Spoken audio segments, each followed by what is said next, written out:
Hello students, welcome to the next video lecture. तो previous video lecture हमने जो PHP में फ्लो कंट्रोल्स के बारे में पढ़ा था, ठीक है, जिसमें कंडीशनल और डिसीजन स्टेटमेंट्स के बारे में हमने डिस्कस किया था। If else statement, if statement, switch statement, ठीक है। तो आज हम लूपिंग स्ट्रक्चर के बारे में पढ़ेंगे। लूपिंग स्ट्रक्चर क्या है हमारा?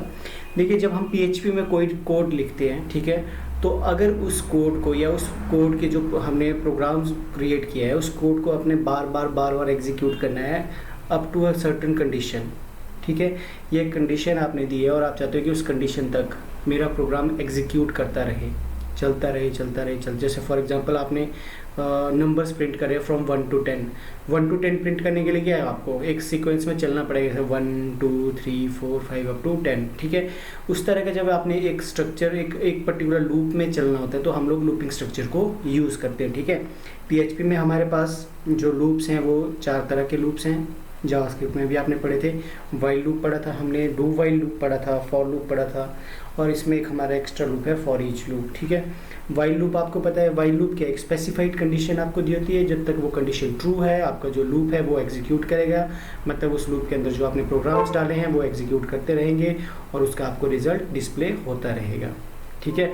डू वाइल लूप भी क्या, वाइल लूप की तरह ही है सेम, लेकिन इसमें क्या है, इसमें क्या होता है कि इसमें जो है कंडीशन बाद में चेक होती है, ठीक है। मतलब आपका जो लूप है वो चलना स्टार्ट हो जाएगा और उसके बाद जाके आपकी कंडीशन ट्रू हो गया, और आपकी कंडीशन अगर ट्रू है तो आपका लूप फिर से चलेगा, ठीक है। तो सिर्फ यही फ़र्क है इसमें कि इसमें जो डू वाइल है इसमें आपका लूप स्टार्ट पहले हो जाता है और कंडीशन बाद में चेक होती है, लेकिन जो वाइल लूप है इसमें पहले कंडीशन चेक होती है, उसके बाद आपका लूपिंग स्टेटमेंट एग्जीक्यूट होती है, ठीक है। इसके बाद आपका फॉर लूप है। फॉर लूप के एक ब्लॉक ऑफ कोड है जो एक स्पेसिफाइड नंबर ऑफ टाइम में एग्जीक्यूट होता है, ठीक है। देखिए, वाइल और डू वाइल में क्या है, कंडीशन चेक होती है, लेकिन फॉर लूप में क्या आपका एक स्पेसिफाइड आप देते हो नंबर जहां तक आपका जो लूप है वो चलेगा, ठीक है। और जो फॉर ईच लूप है वो आपका एरे के लिए यूज़ होता है पीएचपी में। मतलब एरे के अंदर आपने अगर डिफरेंट आपने एरे के अंदर अगर आपने अपने एरे में अपने डाटा को स्टोर करना है तो, ठीक है। तो आइए स्टार्ट करते हैं हम लूपिंग स्ट्रक्चर को। सबसे पहले पढ़ेंगे हम वाइल लूप के बारे में। वाइल लूप क्या एग्जीक्यूट करता है एक ब्लॉक ऑफ कोड को जब तक आपकी स्पेसिफाइड कंडीशन क्या है, ट्रू है, ठीक है। इसका सिंटेक्स देख सकते हो आप, सिंटेक्स क्या है, वाइल, ठीक है। आप वाइल लिखते हो, वाइल के बाद जब तक कंडीशन ट्रू है आपका जो ये कोड ऑफ जो आपने एग्जीक्यूट करना है वो एग्जीक्यूट होता रहेगा, ठीक है। एग्जाम्पल यहाँ पे दिया है, ठीक है। जैसे आपने एक एक्स नाम का वेरिएबल डिक्लेयर कर दिया, कंडीशन डाल दी कि जब तक एक्स क्या है आपका लेस देन और इक्वल टू 5 है, आपका लूप एग्जीक्यूट होगा और हर बार बाय 1 इंक्रीज होगा, ठीक है।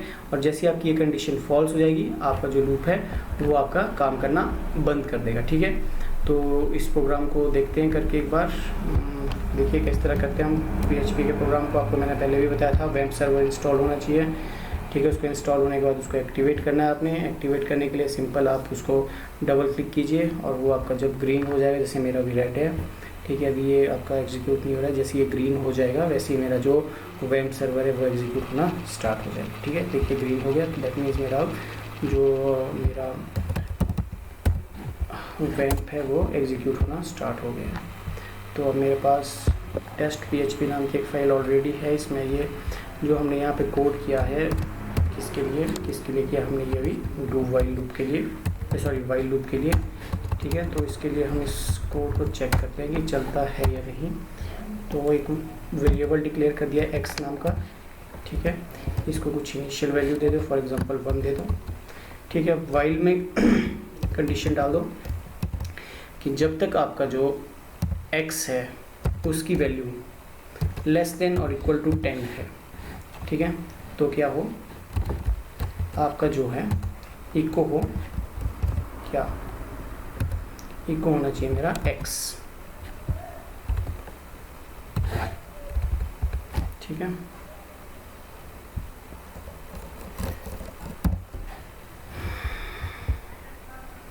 देखिए मैंने आपको बताया था कि आपका जो वेरिएबल है वो क्या होनी चाहिए, सेम होने चाहिए।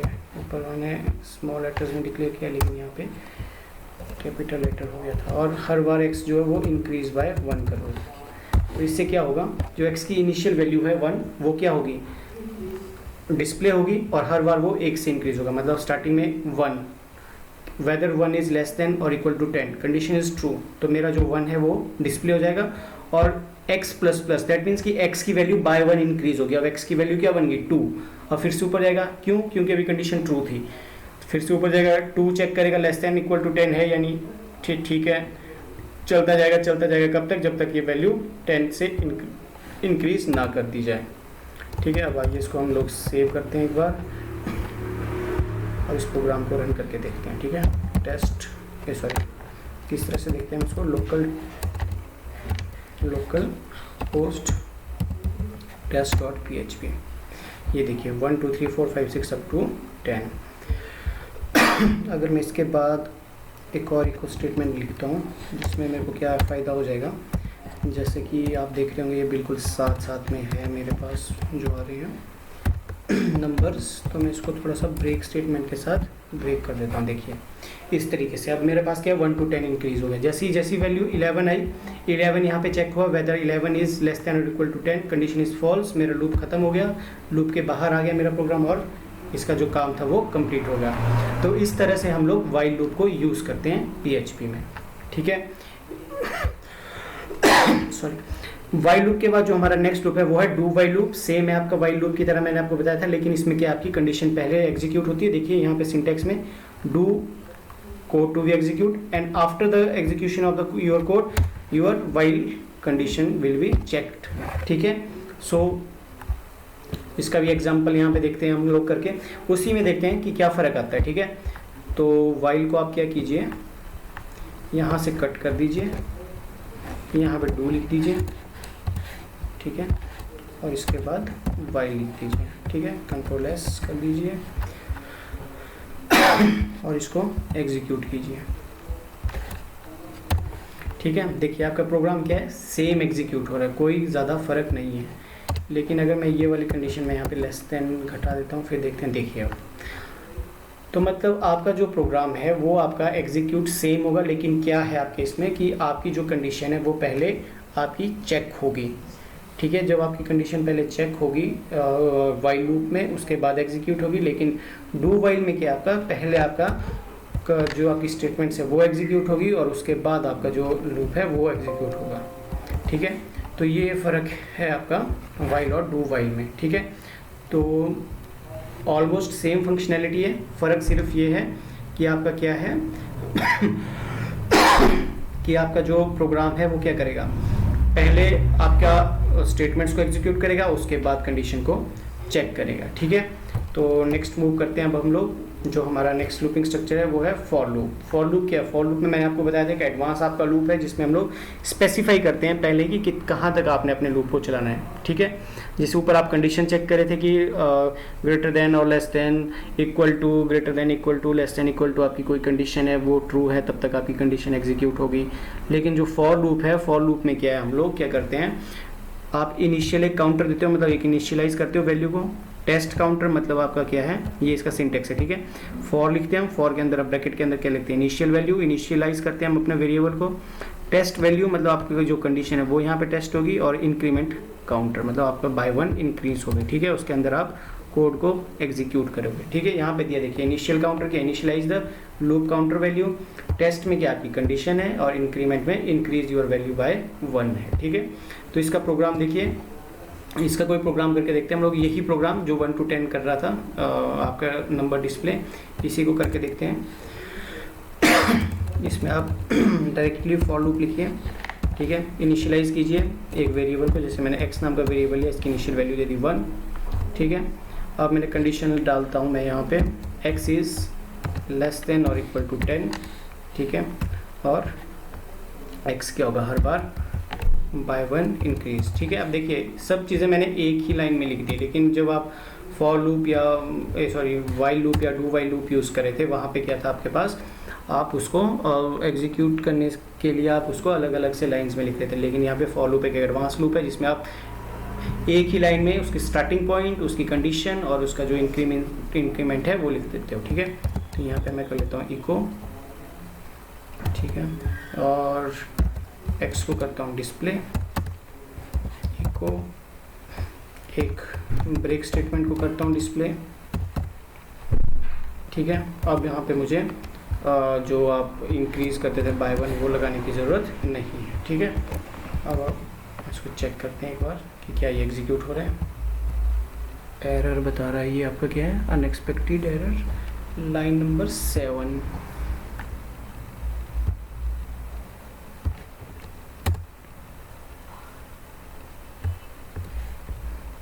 ओके, यहाँ पे देखिए डबल कोट्स की जगह सिंगल कोट्स लग गया था, जिस वजह से देखिए सेम वही फंक्शनैलिटी। तो मतलब लूप का काम क्या है, एक पर्टिकुलर आपके जो एरिया है वहाँ पे बार बार रिपीट होना जब तक कंडीशन आपकी ट्रू है, ठीक है।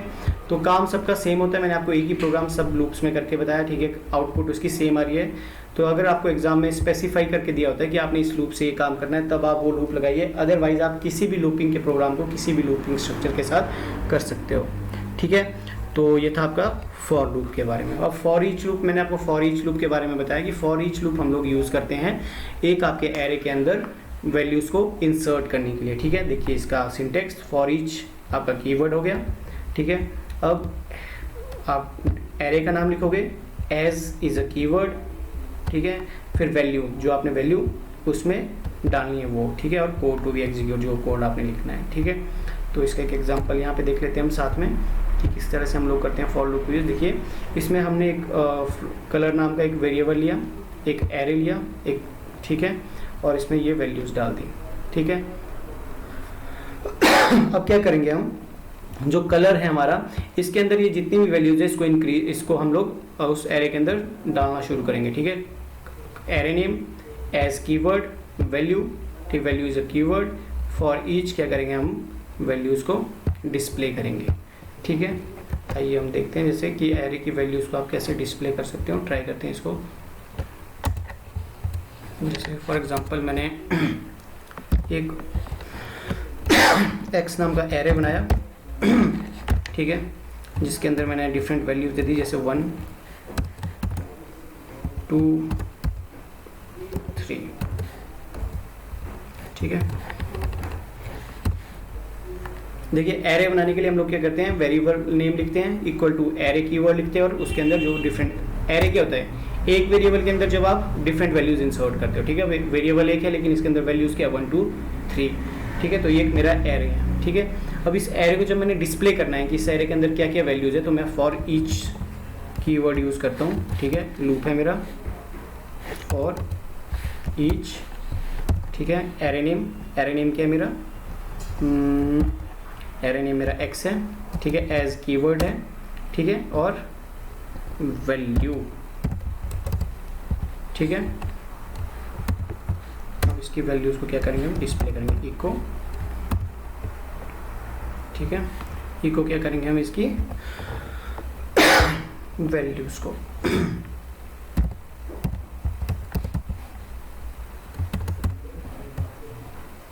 ठीक है। इसको अब हम लोग क्या करेंगे, रन करके देखते हैं। सबसे पहले क्या हमें ये वैल्यूज़ दिखा रहे हैं, और ये 1 2 3 दिखा रहा है। क्यों दिखा रहा है 1 2 3, क्योंकि एरे के अंदर वैल्यूज़ क्या है 1 2 3, ठीक है। तो अगर आपको यहाँ पे ब्रेक लगाना तो आप ब्रेक लगा सकते हो, ब्रेक टैग लगा के आपको क्या हो जाएगा, जो वैल्यूज़ हैं वो आपको ब्रेक टैग के साथ दिखना शुरू हो जाएगी, ठीक है। तो जो हमारा फॉर ईच लूप है, ये हमें हेल्प करता है किसी भी एरे की वैल्यूज़ को डिस्प्ले करने के लिए, और उसमें इंसर्ट करने के लिए भी ये हेल्प करता है, ठीक है। एरे का जो आपका टॉपिक था वो आपके जो भी सिलेबस रिड्यूस हुआ उससे हटा दिया है, तो उसके बारे में तो अब आप पढ़ोगे नहीं, लेकिन जो आपका एक बेसिक सा है कि आप जैसे इसमें सिंपल प्रोग्राम है कि आप एरे की वैल्यूज इंसर्ट करने की जगह डिस्प्ले कर रहे हो, तो आप डिस्प्ले भी कर सकते हो with the using the for each loop, ठीक है। तो ये थे आपके लूप्स। कौन कौन से लूप्स पढ़े हमने, एक तो पढ़ा आपने फॉर ईच लूप, ठीक है, एरे की वैल्यू में इंसर्ट या वैल्यूज़ को डिस्प्ले करने के लिए। फॉर लूप पढ़ा, जहाँ पे क्या है, आपने एक ही लाइन में एक एडवांस फॉर्म देखी लूपिंग की, जिसमें आपने एक ही लाइन में उसको स्टार्ट किया, उसको आपने कंडीशन दी और उसको आपने इंक्रीमेंट किया, ठीक है। और वाइल और डू वाइल, ठीक है। देखिए मेन काम क्या है लूपिंग का, आपके एक पर्टिकुलर एरिया में बार बार वर्क करना, कब तक, जब तक आपकी कंडीशन ट्रू है। जैसे आपकी कंडीशन फॉल्स होती है, वो जो आपका एरे है उसके अंदर जो भी कोड है वो एग्जीक्यूट होना बंद हो जाता है और आपका प्रोग्राम एरे के आपके जो लूपिंग है उसके बाहर आ जाता है। ठीक है, तो जब तक आपको स्पेसिफाई दिया हुआ है एग्जाम में कि आपने ये प्रोग्राम इस लूप के साथ करना है, तो आप उस लूप के साथ उसको करोगे। अदरवाइज कोई भी लूप आप यूज़ कीजिए, लूपिंग के प्रोग्राम इजीली हो जाएंगे। ठीक है, तो कुछ एक एक्सरसाइज है इसकी जिसको आप सॉल्व कीजिए। ये मैं आपको एक्सरसाइज दे देता हूँ। ठीक है, PHP प्रोग्राम जिसमें आपने डिस्प्ले करना है 1 2 3 4 5 6 7 8 ऑन वन लाइन। ठीक है, ब्रेक टैग यूज़ करना पड़ेगा। There will be no hyphen at the starting at the end. ये जो हाइफन है ये ना तो स्टार्टिंग में होना चाहिए 1 से पहले और ना ही 10 के बाद। तो ये एक इंटरेस्टिंग प्रोग्राम है, इसको कीजिए। अगर कोई प्रॉब्लम आती है तो आप मुझसे पूछ सकते हो। ठीक है, नेक्स्ट है PHP program to add all the integers between 0 to 30 and display the total. ठीक है, क्या करना है, जितने भी इंटीजर्स है आपके 1 to 30 सबको आपने क्या करना है, ऐड करना है आपस में, और जो लास्ट में वैल्यू आएगी उसको डिस्प्ले करना है। ठीक है, लास्ट है write a program to calculate and print the factorial of a number using for loop. यहाँ पे स्पेसिफाई किया है कि ये फॉर लूप से करना है आपको। ठीक है, तो आपको ये प्रोग्राम फॉर लूप के साथ करना है। और जो ये चीज़ है इसका आपको अगर कोई प्रोग्राम में अगर आपके एरर आता है या प्रोग्राम नहीं चलता है तो आप वो मुझसे पूछ सकते हो। ठीक है, तो ये आपकी एक्सरसाइज है इस लूपिंग की। तो अगर उसमें कोई प्रॉब्लम है, कोई दिक्कत है, समझ नहीं आ रहा तो वो आप मुझसे पूछ सकते हो। ठीक है, तो मेरे हिसाब से जो PHP का आपका सिलेबस है अभी जो रिड्यूस हुआ है वो इतना ही था। तो अगर फिर भी अगर कोई टॉपिक्स होंगे तो वो हम नेक्स्ट वीडियो लेक्चर में क्या करेंगे, तो इसकी जो भी एक्सरसाइज है या जो भी इंपॉर्टेंट क्वेश्चन है वो मैं आपको नेक्स्ट वीडियो लेक्चर में आपके साथ डिस्कस करूँगा। ठीक है, थैंक यू।